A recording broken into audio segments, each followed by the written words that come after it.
Dear students, I welcome you all to the 11th session of the Reproductive Biology and Developmental Biology paper prescribed by the Mangalore University for 6th semester BSc Zoology.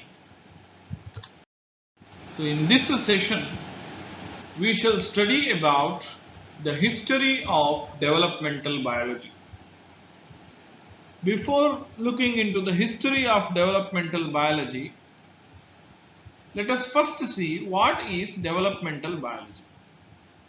So, developmental biology is the branch of biology that deals with the study of the various aspects of the developmental process of an embryo. So many scientists and naturalists have put effort since time immemorial to study about the process of development and various aspects and influences that affect the process of development. In this regard, we are looking into some accounts of history of this developmental biology.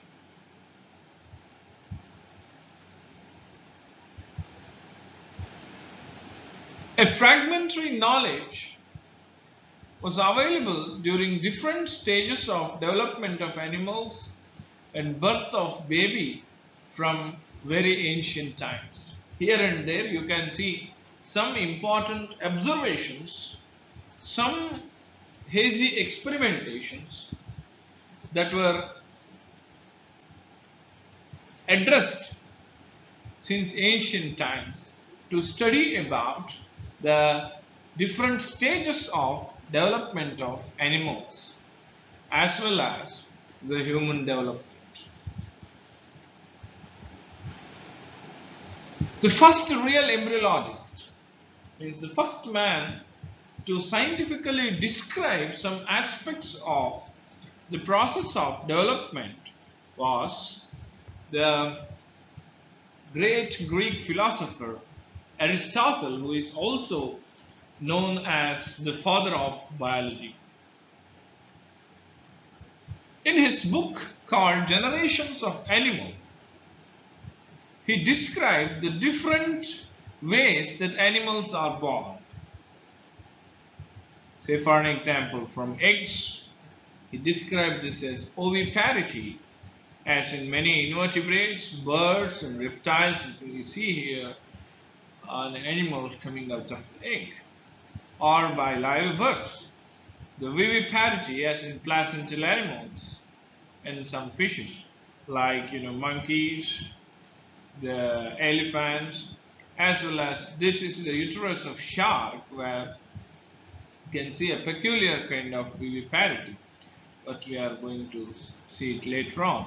Or by the production of an egg that hatches inside the body, and the condition is called ovoviviparity, as you can see here in this shark, tiger shark, which has a uterus inside which the eggs have been hatched, and small hatchlings you can see here with some yolk as well. And the frog, which engulfs the egg and keeps it in its occult cards. This is a frog called Rhinoderma darwinia, Darwin's frog. It's very well known for its excellent exhibition of parental care. It keeps these, eggs, fertilized eggs inside the occult cards until the fully formed miniatures of adults are developed inside this occult cards, and they come out through the mouth.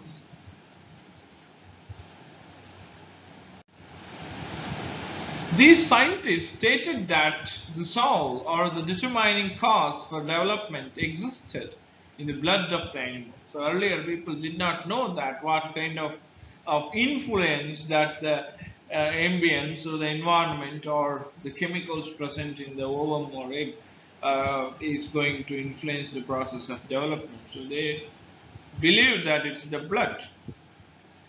But with the invention of microscope by Robert Hooke in 1665, you can see this model of microscope which was built by Robert Hooke.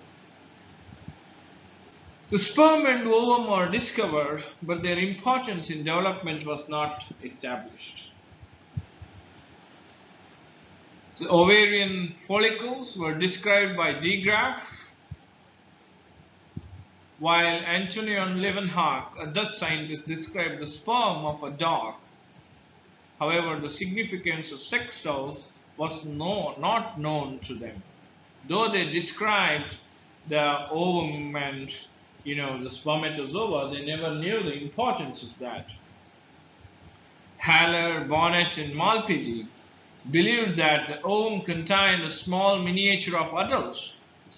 In evolution, this kind of belief is called theory of pangenesis.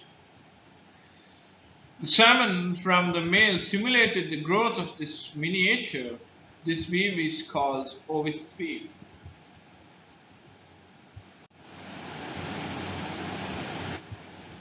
Fabricius, you can see here the gentleman in this photograph is a Fabricius, described and illustrated the gross anatomy of embryos and their membranes in that book, which is written by him but was not actually the first to do so. Another Italian anatomist called Bartolomeo Eustachius had previously published illustrations of dog and sheep embryos in 1552 itself. We now recognize the names of Fabricius and Eustachius in different anatomical parts, like the immunologically competent part of the bird's gut is called bursa fabricius or fabrici, and a small tube in the ear of the mammals or human beings called Eustachian tube. And this is an illustration of muscles by Fabricius in the book which he has written. In 1672, the Italian medical doctor Marsilio Malpighi published the first microscopic account of the chick development, identifying the neural groove, the somites, and the circulation of blood in the arteries and veins to form the yolk. So this is the photograph of the book in which you can see the illustrations of the different stages of development of chick, which was described by Marcello Malpighi. Malpighi also observed that even the unnucleated chick egg is considerably structured, leading him to think that a preformed version of chicken resided in the egg. One of the earliest and the most influential names in the fascinating story of the discovery of the mammalian egg was of William Harvey, a personal physician to the English kings like James I and Charles I, and famous for his description of the circulation of blood. In 1651, Harvey published a book called Excursiones de Genere Animalium, or in English it is called Generation of Animals, or Exercises on Generation of Animals, with a famous frontispiece. Frontispiece means the front page of the book, showing Zeus, a god, freeing all creations from an egg, bearing inscriptions. You can see here. The Zeus is, giving out the creations out of egg. And this kind of, descriptions are called ex ovo omnia, a statement given by William Harvey, which means that all things come from the egg.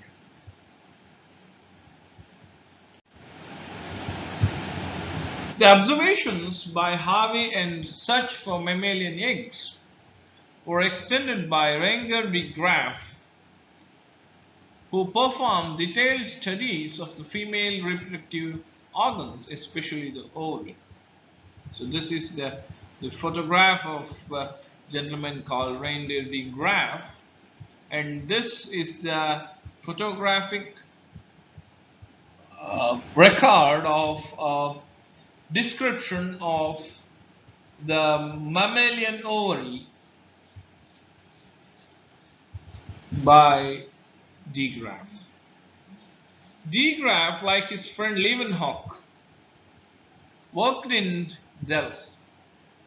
From a comparison of mammalian ovaries with those of chicken, de Graaf considered mammalian antral ovarian follicles to be the eggs, an assumption he confirmed by tasting.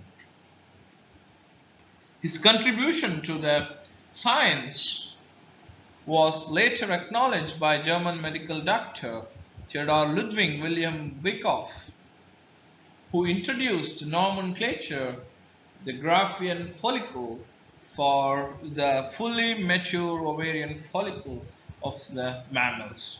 So this is the photograph of a Graafian follicle. The detailed structure of this Graafian follicle is being dealt in the second session of the same paper. You can go back to that video and see the complete details of the Graafian follicle.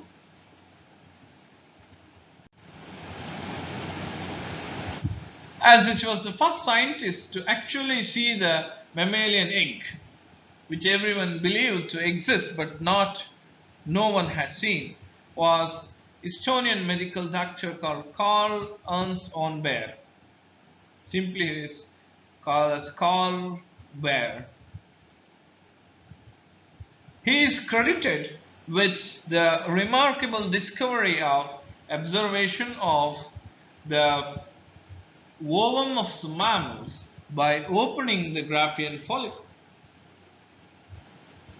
Now then the Graafian follicle was considered to be Graafian egg because they never knew that there will be egg inside this Graafian follicle. And he saw through his naked eye a small yellow point which he released and examined under the microscope. So this is a photograph of a cartoonic photograph of the Graafian follicle. So in natural conditions, these oocytes present inside the Graafian follicle will be yellowish in color. And he opened it and he observed this ovum under the microscope. Later on, with the advent of staining and microscopy techniques, improved the biological fields, including the embryology field. So these techniques continued to improve during the 19th century and allowed for more detailed observation on the initial cleavage stages by the German biologist Theodor Ludwig Wilhelm von Virchow, the gentleman in the first photograph, in a rabbit, and by Swiss anatomist and physiologist called Rudolf Albert von Kohler, the gentleman in this second photograph, in man and various domestic animals as well. And Kolliker is credited with the remarkable contribution of the first textbook of embryology was actually published by him, which includes the embryology of man and other higher animals, and was published in 1861.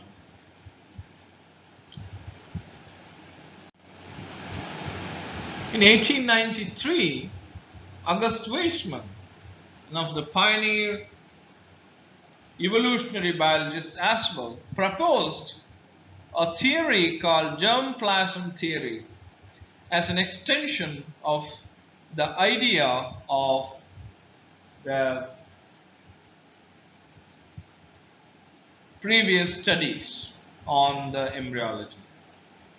Based on the sparse knowledge of fertilization available at that time, he was far-sighted enough to propose that the egg and the sperm provided equal chromosomal contributions, both quantitatively and qualitatively, to the new organisms. Though the names chromosomes were not used by him because the chromosomes have not been described in detail during those days, he considered these components as determinants. Moreover, he postulated that the chromosomes carried the inherited potentials of this new organism, which was remarkable at that time, considering that the chromosome had not yet been identified as the carriers of inherited matter. So during those days, they have identified certain, stained bodies in the dividing cells, but they never knew that these are the structures that carry the heritable characters from one generation to another generation.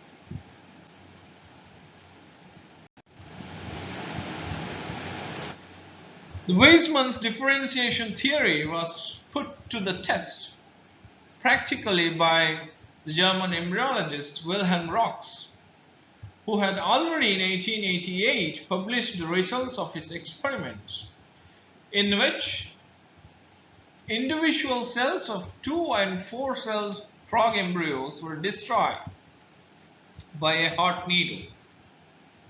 As predicted by Weismann's theory, Rox observed that the formation of embryos with only one side developed normally. This gentleman is the Wilhelm Rox, who came up with an extraordinary result through his experimentation, in which he took a fertilized frog egg at its 2-cell stage and destroyed one part of it. That means one cell was destroyed by piercing a hot needle, red hot needle, into it, and allowed it to grow. Later on, what happened? The part which was inserted with the hot needle was not able to develop completely. The other part developed normally as other embryonic cells. Same thing he did with the 4-cell stage also. He destroyed some cells using the hot needle and allowed the other part to go. So what happened? The only cells which were not inserted with the red hot needle was able to develop. The other part which was inserted with the red hot needle, that means the living part of it, was destroyed by heating. That part did not develop. Instead, it had a lot of dead tissue. So this confirmed that there must be something in the nuclear plasm or germ plasm that is connecting with the development of the living organisms. But these results of the experiments conducted by Wilhelm Rox inspired another scientist to work with some other zygotes. Hans Adolf Edward Dietrich, a German embryologist, started to perform experiments using cell separation instead of Rox cell destruction technique. See, what did Rox do? Rox used a red hot needle with the help of which he destroyed one part or one cell and retained the other. Here, Dietrich used a novel technique where he separated the two cells, not destroying them. And his experiment was actually carried out with the sea urchin eggs. But when he separated the eggs, to his enormous surprise, he obtained results that were quite different from those of the Rox. So in Rox experiments, what happened? The cell which was destroyed was not able to become a complete embryo, hence a part of embryo failed to develop.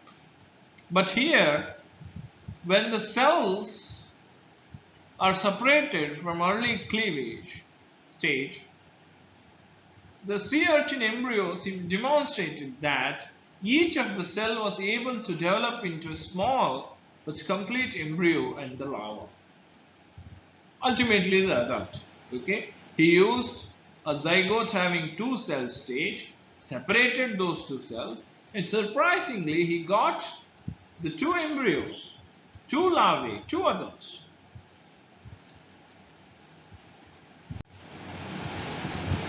And the final evidence against the Rawls-Weismuth theory was provided by his elegant experiments published by yet another German embryologist, Hans Piemann, a Nobel laureate.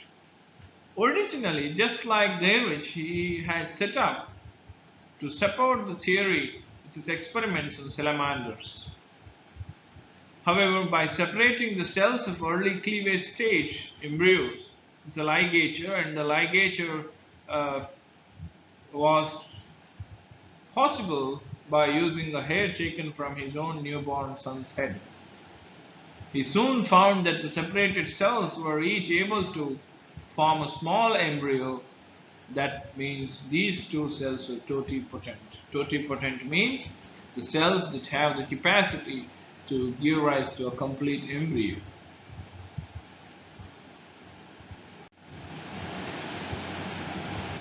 But still, the whereabouts of the inherited materials had still not been determined in the late 19th and early 20th century, when a group of American embryologists set out to discover whether inheritance resided in the cytoplasm or nucleus of the fertilized egg. Edmund Wilson was of the opinion that the nucleus is the carrier, while Thomas Hunt Morgan thought the cytoplasm was responsible. But Wilson allied himself with this gentleman, the Theodore Boveri, working at Naples Zoological Station. Boveri had produced major support for the chromosomal hypothesis of the inheritance by fertilizing sea urchin eggs with the spermatozoa. Two spermatozoa, okay? He used a single sea urchin egg and fertilized it with two spermatozoa. Let's see what happened. At the first cleavage, such eggs produce four mitotic poles and divide into four cells instead of two. Subsequently, Boveri separated the cells and demonstrated that they developed abnormally, each in its own particular way, due to the fact that they carry different chromosomes. Hence, Boveri claimed that each chromosome is distinct and controls different vital processes. Later on, Edmund Wilson, and Nita Maria Stevens, one of the first American women to be recognized for her contribution to the science, extended the work of Boveri. They demonstrated that the relationship between the chromosomes and the sex, X0 or XY embryos developed into males and X embryos into females. So she is credited with the discovery of this X chromosome in grasshopper testis, squash preparations of the grasshopper testis. Because embryology was originally based upon the anatomical descriptive tradition and also entered the curricula of medicine and veterinary medicine as a part of anatomy. Its nomenclature in Latin is Latin and Greek based. For ease of reading, however, we have anglicized some of the terms rather than the use of their strict Latin or Greek forms. This is to ease the study process. So this is all about some parts of the history of developmental biology, how developmental biology began and where we stand right now. Later on, many scientists entered the field of uh, developmental genetics, where genetic influence on the development has been described by various scientists, and successfully many of them were able to describe different sets of genes responsible for different kinds of development process as well. So now let us look into the basic concepts in developmental biology.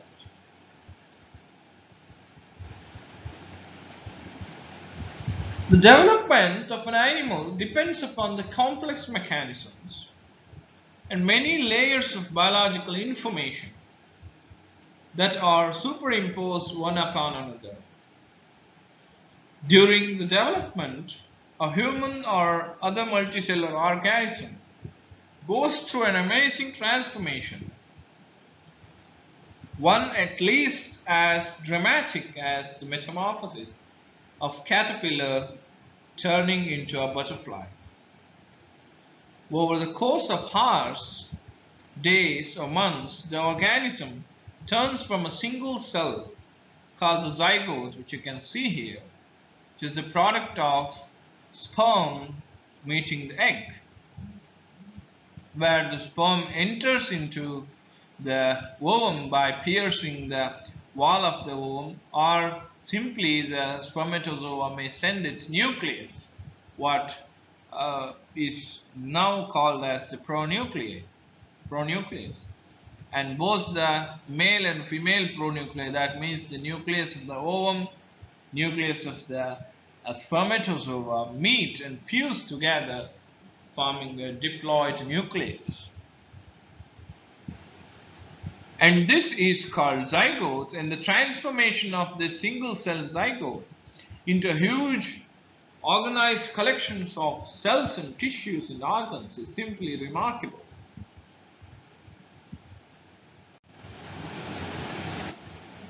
As an embryo develops, its cells divide, grow, and migrate into specific patterns to make more and more elaborate complex body. So some aspects of this developmental process and how these cells organize themselves to form a complete embryo, and everything will be dealt in the coming sessions of the same paper. But if a body needs to function correctly, then it needs a well-defined axis, such as the head versus tail, anterior-posterior axis, or right-left axis, or ventral-dorsal axis. All these axes must be defined during the early stages of development, so that the organs specific to this particular axis will be formed correctly. So that means, for an example, the eyes and nose must be localized at the anterior-most end, and they must be formed in the head region, not in the tail region or on the hand or dorsal region, right? So this is the very important basic requirement for the developmental process. That means the definition of axis. It also needs a specific collection of many cell organs and other structures positioned in right spots along the axis and connected with one another in right ways. See, almost all organs and organ systems of our body is connected. And this connection is not only physiological connection, they are physically connected as well. And they have to work in an organized manner, in a coordinated manner, in a synchronized manner. So in order to bring the synchrony in the physiological processes, they must be positioned at right spots. Say for an example, heart, the lungs, the kidneys, they must be positioned at their actual positions, not elsewhere. The cells of an organism's body must also specialize into many functionally different types as development goes on. Your body, for an example, or even the body of a newborn, contains a wide array of different cell types, such as neurons, muscles, connective tissue. And in epithelial tissue, we have several varieties. In glandular tissue, we have several varieties, right? In parenchymatous tissue, we have several varieties. So each such cell must be differentiated, and each one of these cell types is found only in certain parts of the body and in certain tissues of certain organs where its function is needed. Say for example, the alpha and beta cells are localized to the islets of Langerhans part of the pancreas and is not present elsewhere in the body. Hence, the function of beta cells is required in the pancreas, hence it is in the pancreas. The function of neurons is required in the brain region, in the spinal cord region, and these cells are localized there. They are not present elsewhere. So this is how a clear-cut separation as well as distribution of the cells must be present during the process of development. How does this intricate cellular dance unfold? The development is largely under the control of genes. It is the gene which describes the developmental patterns. A mature cell types of the body, like neurons and liver cells, express different sets of genes which give them their unique properties and functions. See, the gene which is active in neurons may not be active in the muscle cells or in the liver cells. Though they carry the same genome, the genome genetically, all these cells are exactly similar. Their precursors are similar. They have come from the same single zygote. But the differential expressions of these genes offer different properties and different functions to these cells. In the same way, cells during the development also express specific sets of genes as well. These patterns of gene expression guide cells' behavior and allow them to communicate with neighboring cells, coordinating the development.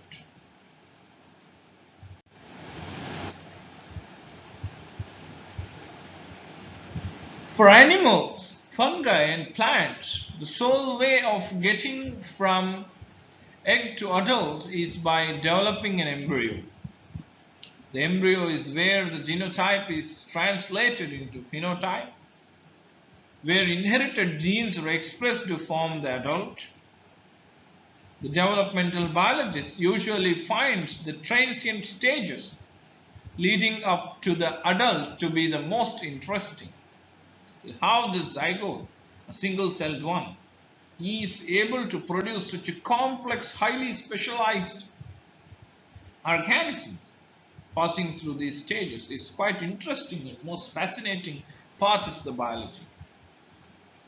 Developmental biology studies the building of organisms. It is a science of becoming, a science of a process. One of the major trends of descriptive embryology was the idea of generalizable animal life cycle. Modern developmental biology investigates the temporal changes of gene expressions and anatomical organizations along this life cycle.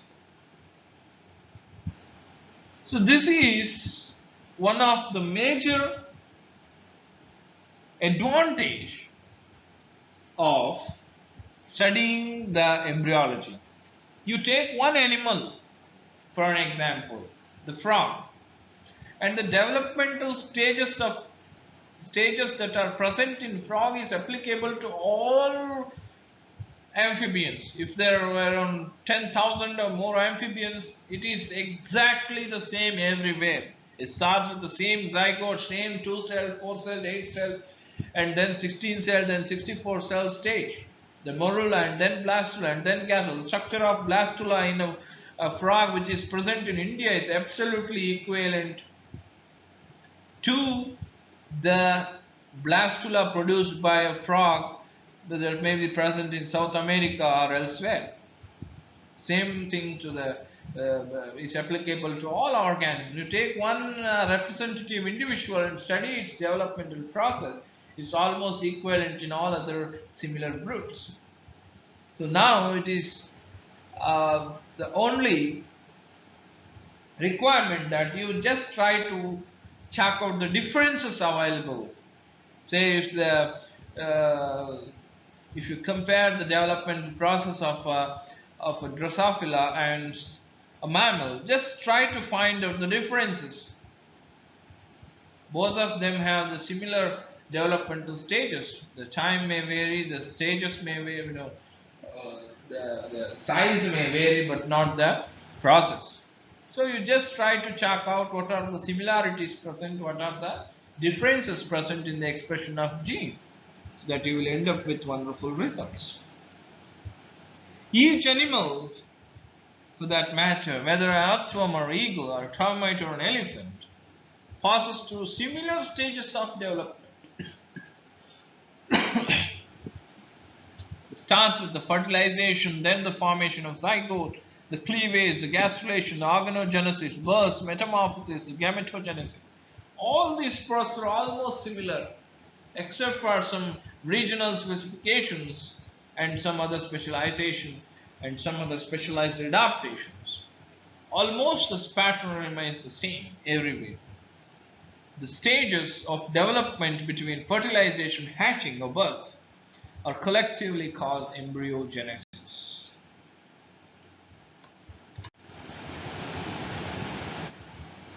The fertilization involves the fusion of the mature sex cells, the sperm and the egg, which are collectively called the gametes.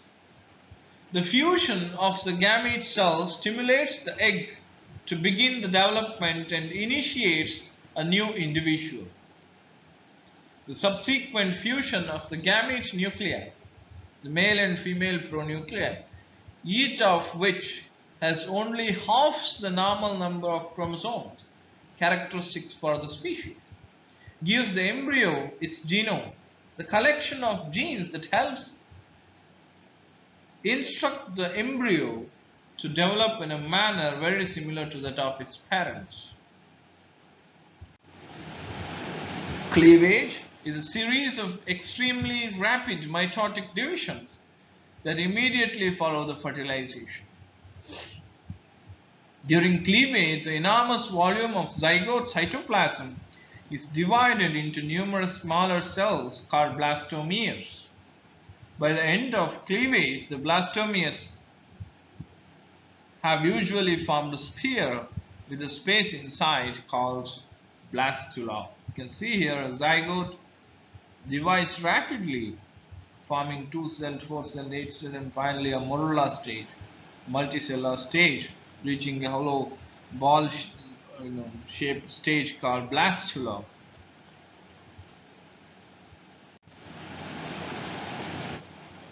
After the rate of mitotic division slows down, the blastomeres undergo dramatic movements and change their positions relative to one another. The series of extensive cell rearrangements is called the gastrulation, and the embryo is said to be in the gastrula state. As a result of gastrulation, the embryo contains 3 germ layers, the ectoderm, endoderm, and mesoderm in case of the triploblastic animals, and ectoderm and endoderm and the mesoglia in case of diploblastic animals, that will interact with each other to generate organs of the body. Once the germ layers are established, the cells interact with one another and rearrange themselves to produce tissues and organs, and this process is called organogenesis. The chemical signals are exchanged between the cells of the germ layers, resulting in the formation of species-specific organs at specific sites.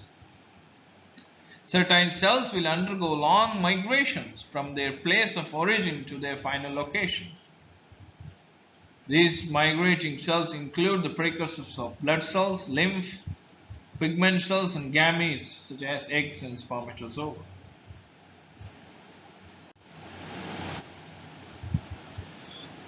In many species, the organism that hatches from an egg or is born into the world is not sexually mature.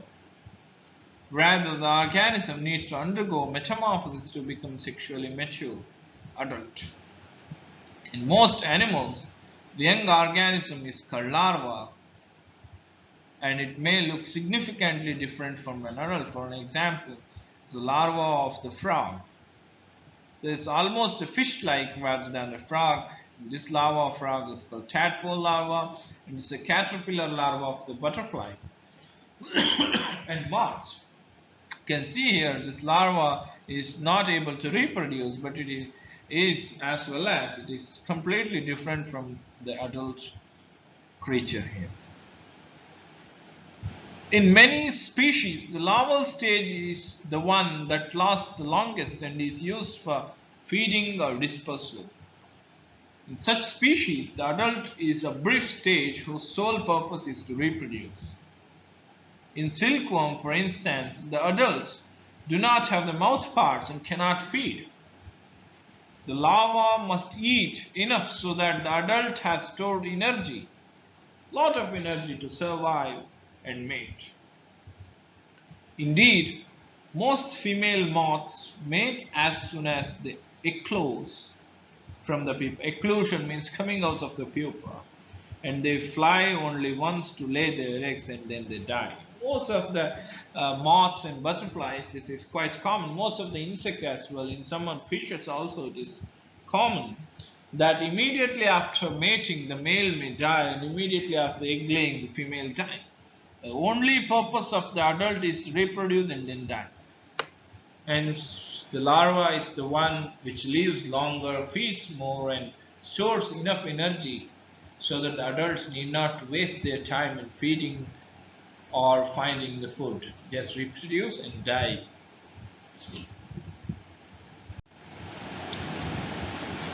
In many species, a group of cells is set aside to produce the next generation, rather than forming the current embryo. These cells are the precursors of gametes. So during the process of development, what happens? There will be clear separation of two cells, somatic cells and the germ cells. These cells are stored in a particular part so that are having the capacity to generate a new organism. So these cells are not utilized to build the other sections of the embryo as well. The gametes and their precursor cells are collectively called germ cells, and they are set aside for the reproductive function. All other cells of the body are called somatic cells. The separation of somatic cells, which gives rise to the somatic body parts, and the germ cells which contribute to the formation of the next generation, is often one of the first differentiation to occur during the animal development. So this demarcation will be done in the very earlier stages of the development itself. The germ cells eventually mature and migrate to the gonads, where they differentiate into gametes. So if it is the male, they reach the testes, and there they are differentiated and they become the spermatozoa. And in females, they migrate to the ovary, where they differentiate and become the ovum. The germ cells eventually migrate to the gonads, where they differentiate into gametes. The development of gametes, called gametogenesis, which you have already studied in the first two sessions of the same paper. and is usually not completed until the organism has become physically mature.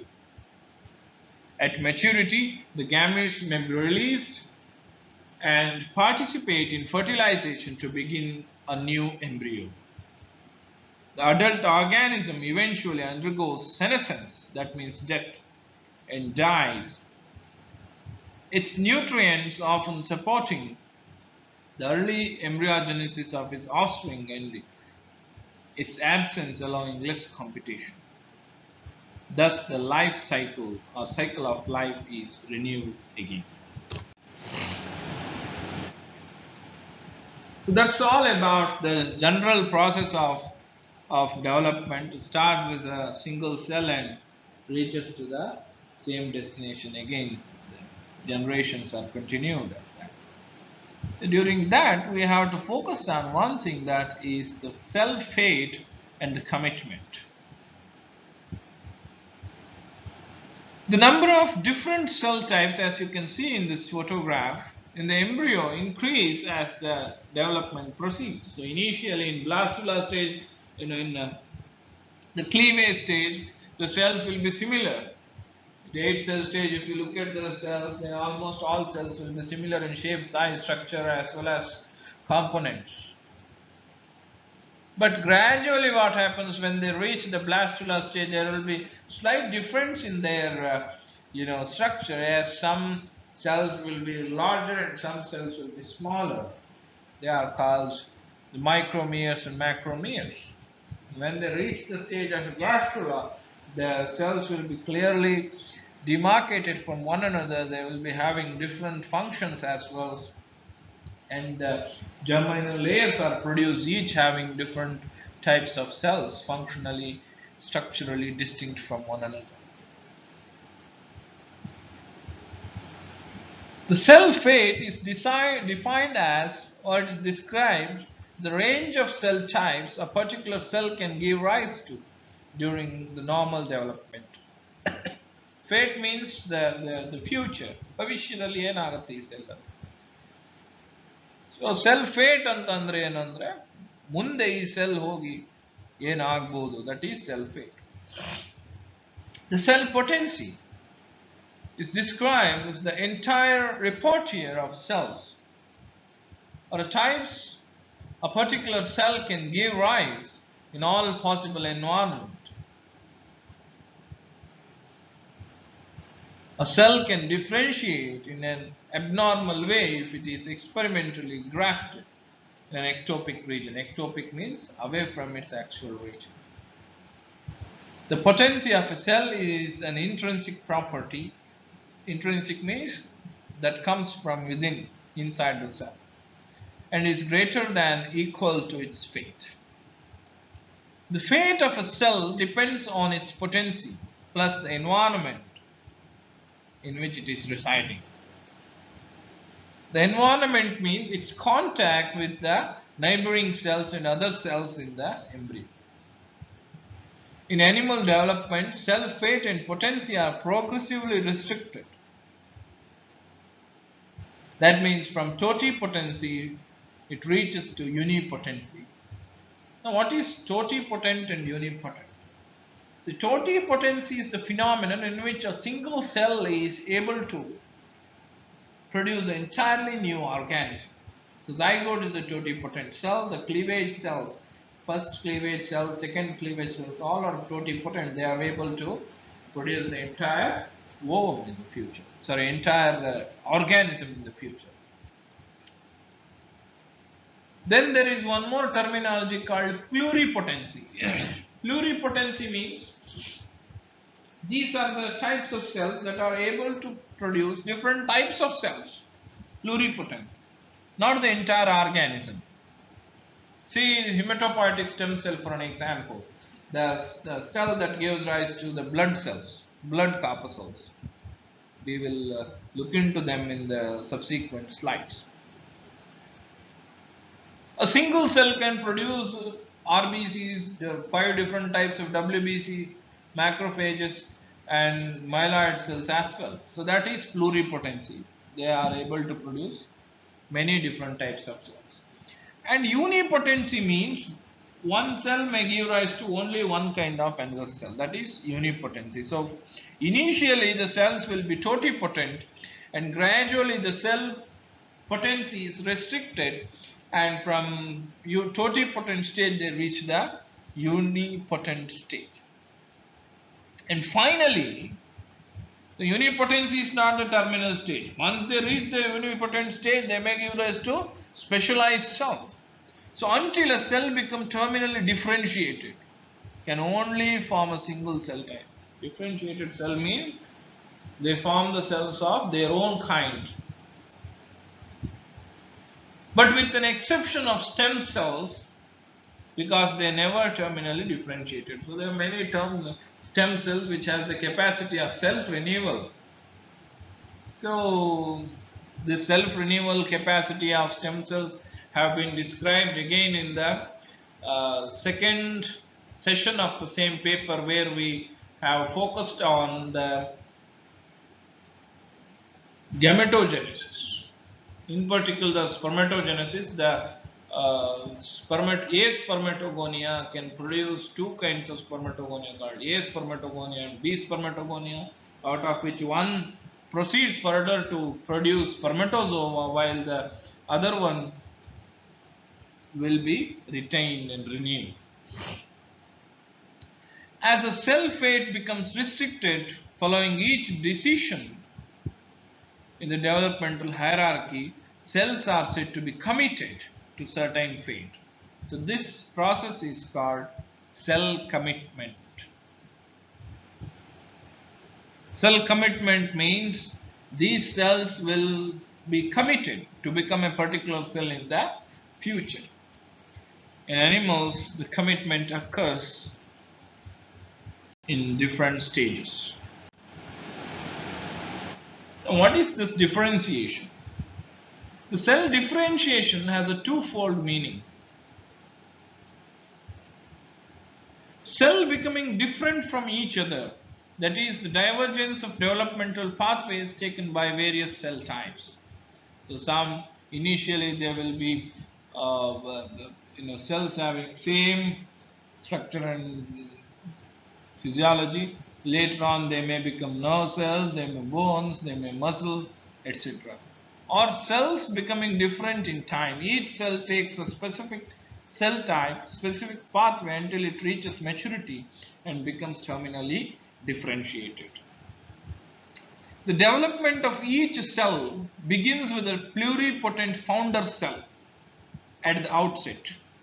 I was talking about the pluripotent stem cell of the spermatozoa, or the pluripotent stem cell of the blood corpuscles, the hematopoietic stem cells. So the development of each cell begins with one such kind of pluripotent cell. The fertilized egg, which is capable of dividing and giving rise to several cell types. So it is the fertilized egg, that means the zygote, is able to give rise to such pluripotent cells. An act of decision called determination or commitment directs the developmental paths of the descendants to different goals. So you can see here, this is the hematopoietic stem cell which I was talking about in the previous slide.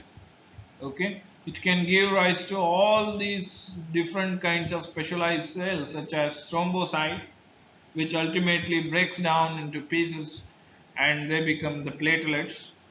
And then the lymphocytes, monocytes, eosinophils, basophils, neutrophils, the erythrocytes, everything comes from the same hematopoietic stem cell, which is also called as hemocytoblast. A cell that has become committed, the program, to a following distinct pathway is designated by suffix blast.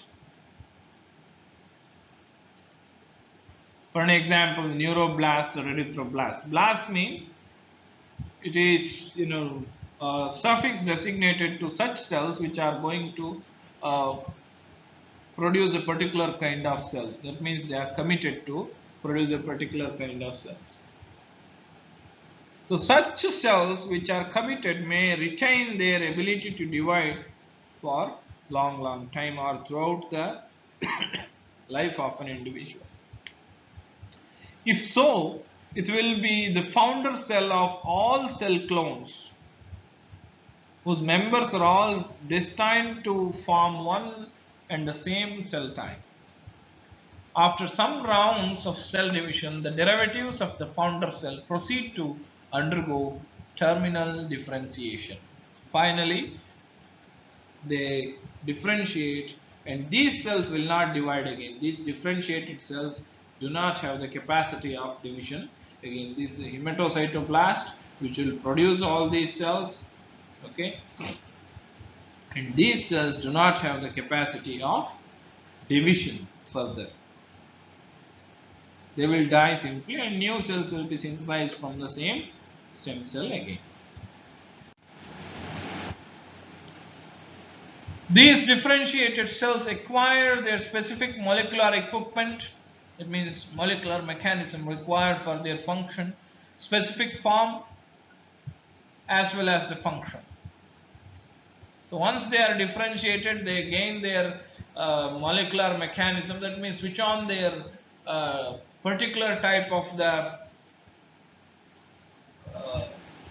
molecules that are required for that particular cell, and the specific form, like the neurons attain a particular shape and size, the delta cells of pancreas, the acinar cells of the pancreas, or the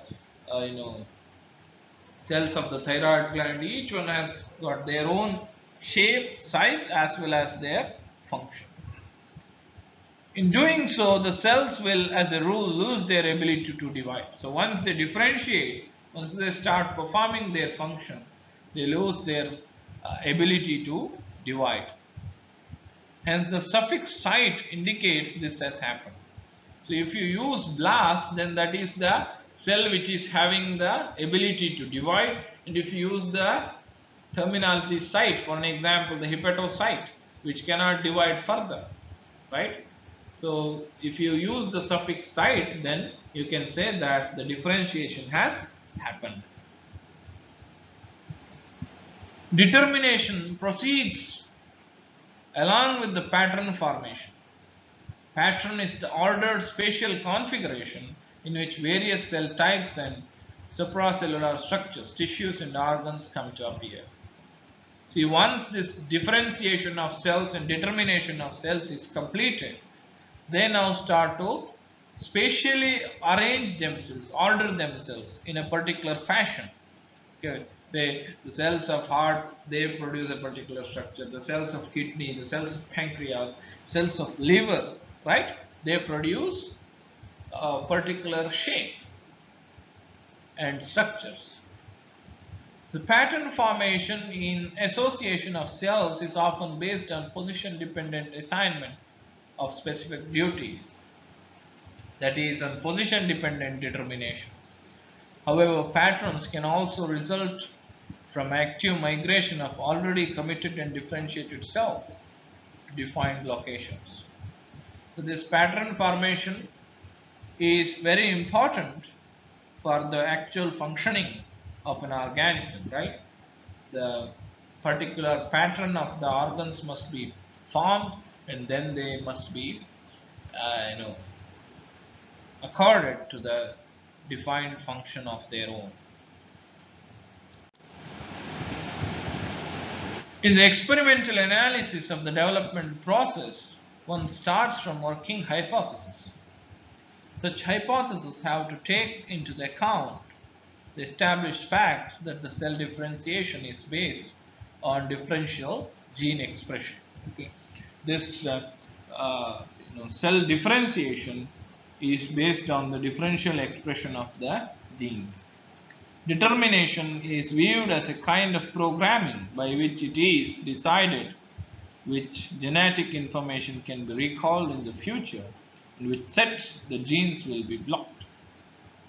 So a particular gene, for an example, the insulin producing genes will be blocked in hepatocytes, and the glucagon producing genes will be blocked in other cells. of the pancreas as well.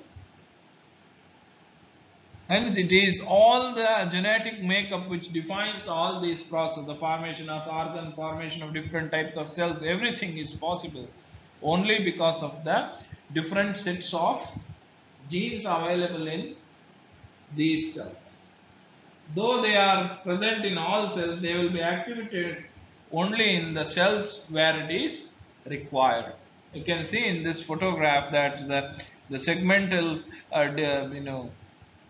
uniqueness of the genes that are being expressed, right? So about all these in detail we are going to study in the coming classes. And this session we have focused on how, initially we focused on the history of the developmental biology. We have touched only few important milestones in the history of embryology. There are numerous contributions by numerous embryologists in various aspects of development. We have not considered all of them here. Only pivotal and remarkable experiments as well as the hypotheses and theories are considered, and then we looked into the basic pattern of development, then the self-fate and commitment, differentiation, etc.